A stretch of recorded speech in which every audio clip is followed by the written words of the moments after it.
the Windy City to your city. Courtside, the matchup you've been waiting for. A field of dreams for some and a long ride home for others. Sounding so good through the air, it's like you're right there. Folks, you want the score? People, she's got your game. It's the Maya Akai Show featuring comedian Nikki Braden. She is pretty funny with your host, Maya Akai. Radio never looks so good. All right. Happy Monday, everybody. Welcome to the Maya Akai Show featuring comedian Nikki Braden. Hey, y'all. All right. So we are starting a new week, and we have quite a bit to talk about. Some of the conversation seems like it keeps rehashing itself. But remember, you are always welcome to join the conversation if you want to call in. Dial 708-223-0030. Or feel free to get social with the show at the Maya Akai Show via Facebook and Twitter.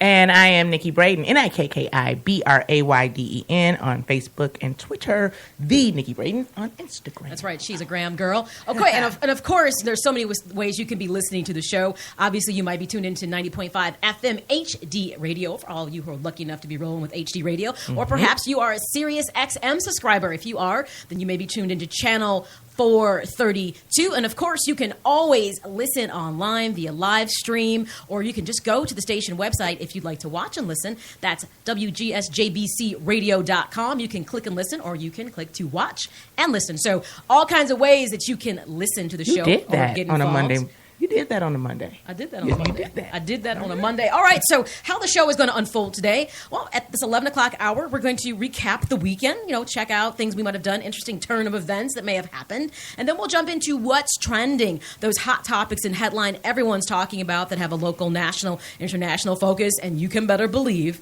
somewhere in that conversation is the Confederate flag. Yes, it is. It's taken on a life of its own. And that 12 o'clock hour, we're going to have the awful truth. A Georgetown professor tells someone he has no respect for their ancestors. And it was a very interesting article and video. We're going to listen to a bit of it because initially when I read the title of the article, I thought he was addressing his class, which made me a little disturbed. But then, titles of articles can be so misleading. Yes, they can. But they're meant to capture your attention. Sure. So it caught my attention, then I dug a little deeper. And, okay, it's a very interesting conversation. I'll be curious what everyone thinks about what this professor had to say. He's a professor at law at Georgetown. And then we will also jump in at 12:40. We're going to have the Rob G Midday Mix. And then at 1 o'clock hour, it's Man Crush Monday. Yay. We're going to have an in-studio guest that will be part of the conversation to give us that male dynamic. Sometimes we need it. Yeah, we're going to break it up a little bit. Break it up a little bit. Yeah. And then we'll also do food for thought and have social media mavericks, Facebook petty. And I have some full-blown complaints about some things with Facebook. If I didn't need to be on social media, I promise. I probably wouldn't. I promise. I really do. All I think is it puts a dark cloud over my day most of the time. And a little bit of laughter here and there. Okay. And then at 2 o'clock hour, we're going to do random acts of kindness and the side eye. And today's side eye covers so many different gamuts. Seriously. And there's one that just absolutely got under my skin. Look, I can't. I'm giving both eyes. Like, like cockeyed now because I have the side eye so much. You know, They're on both sides now. This is ridiculous. It's ridiculous. So that's how the show is going to unfold. All right, let's do it. So that's right. So if you want to join the conversation, like I said, don't be shy. You can call in 708-223-0030 or just get social with the show at the Maya Akai Show. That's MayaAkai, and that's Facebook and Twitter. And Nikki Braden, NikkeiBraden, Facebook and Twitter also. Hooked on Phonics works for me. All these names you got to spell out so people can get it right. All right, so let's jump right into weekend recap. Yes. Things that happened, turn of events. Okay, first of all, I have my Iowa shirt on, which you will see momentarily. I want to give big ups to the Iowa Hawkeyes. Yes, y'all. Because there are only 4 schools. They're in the company of Duke, Texas, Notre Dame, and Stanford, and having 4 different players, one into the NFL, one to the NBA, one to the WNBA, and the MLB get drafted.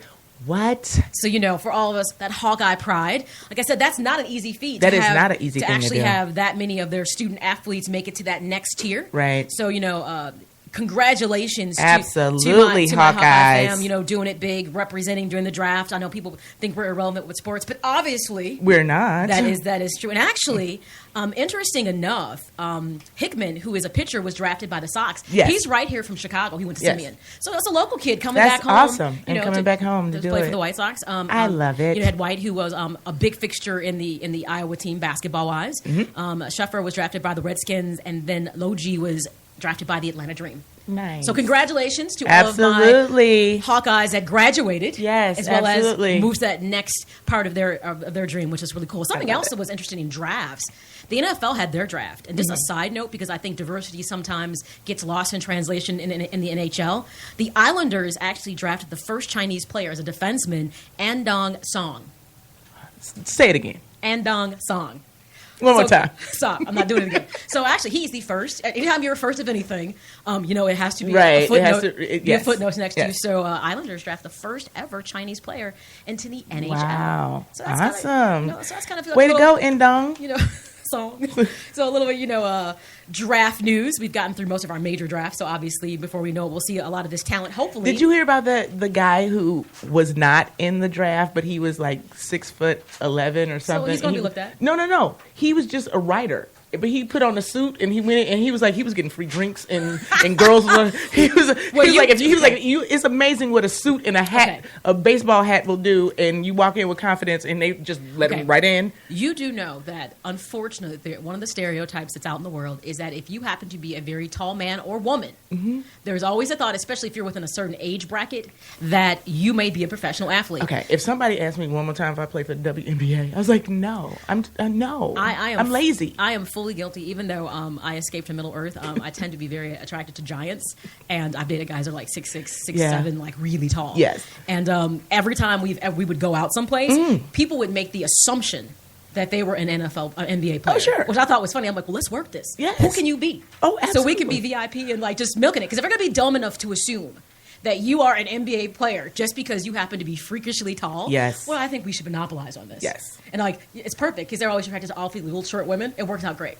I'm like, just make sure you. It works. Actually, my cousin, he played for the Illini whenever we went, it was swarms of people, and I'm like, this is. I remember we went out there one time, and it was like ridiculous. It's nuts. I'm like, just because you're 6'11", geez, Louise, it's just the thought that you can't do anything else except for maybe dribble a ball. Yes.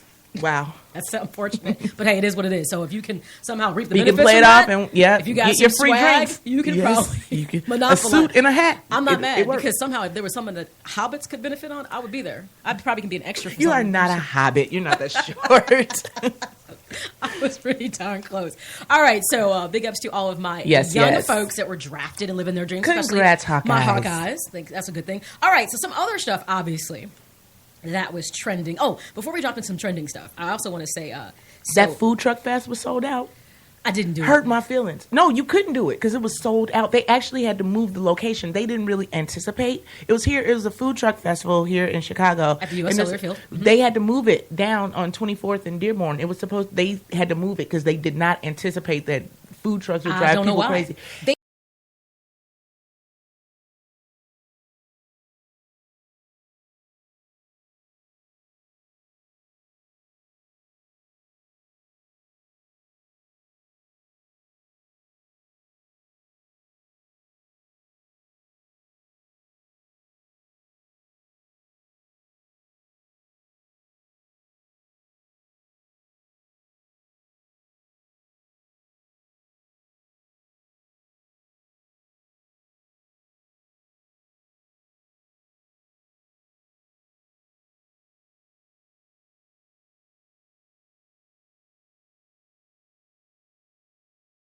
person who has a flair for food, you're a foodie, you're a good cook, and you really want to own a restaurant, I think a food truck might be the first step you can take and probably see a bigger profit, especially there are so many places I've said, coming out of places, I'm like, if there was a food truck here right now, they would probably sell out of everything they had. Yes. Because especially after a bar, you know, or you come some spirits, yes, your spirits some are raised. Spirits.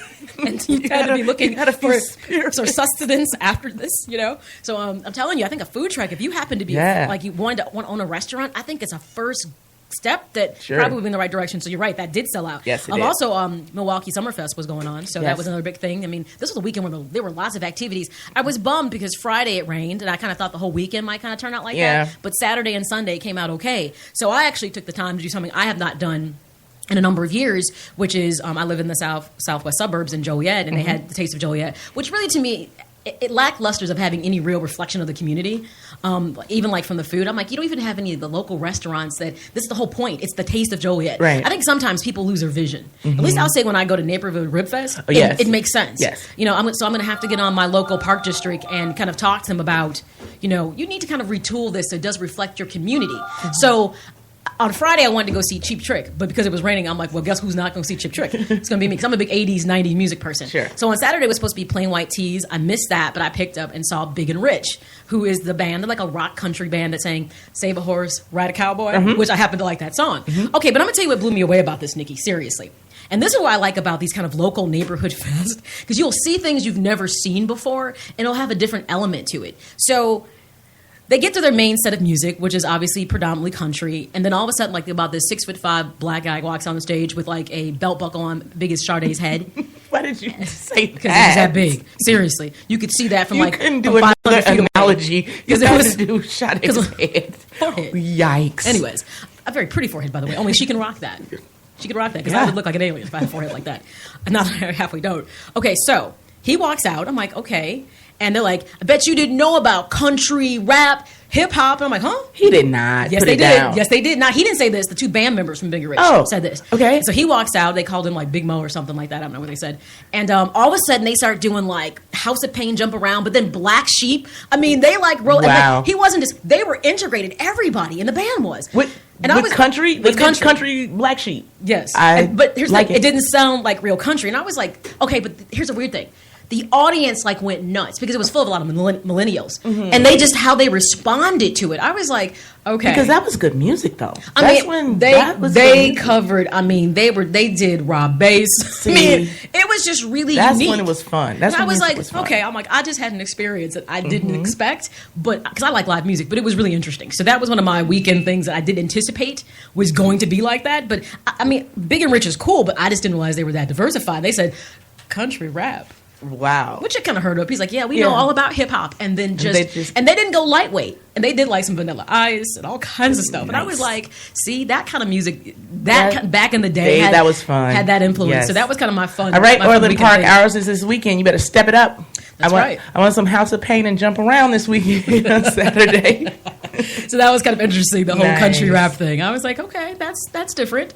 All right, so that's kind of the weekend goings. I missed the food truck thing. I'm kind of glad I did. We dodged that bullet. Ooh, I needed to dodge that bullet. Okay, but other things that have been trending, those hot topics and headlines everyone's talking about, and some of the things that were interesting. So here's the thing. I'm not a BET Music Award person at all. Me either. Have not seen it in years. And actually, I missed this one just because it conflicted with my shows that were coming in on Sunday that I had to see, so I wasn't turning to that to watch it. I figured I can see a rerun of it if it's that big of a deal. Yes.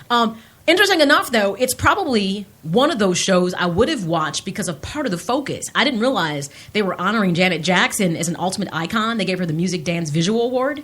And as part of a tribute, they had... last time she did a dance.